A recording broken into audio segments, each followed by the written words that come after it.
So I have to tell you that the second part of this franchise is not a sequel that was born out of the success of the first part. This was always envisioned as a 3-film franchise. We always had 3 films in mind to complete the story arc of this franchise.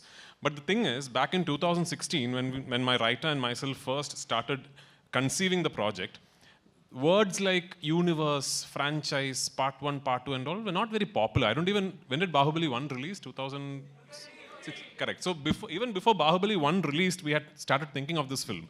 So back then if I had gone and told my producer, this is actually a universe with 3 films, he was like, I'm mad, So because it was not very usual. We knew that if the part 1 did not work, there was no point in us saying actually we have a part 2 and part 3. Nobody will want to make it, right? So we actually divulged information on this being a franchise only on the day we were celebrating the success of part 1.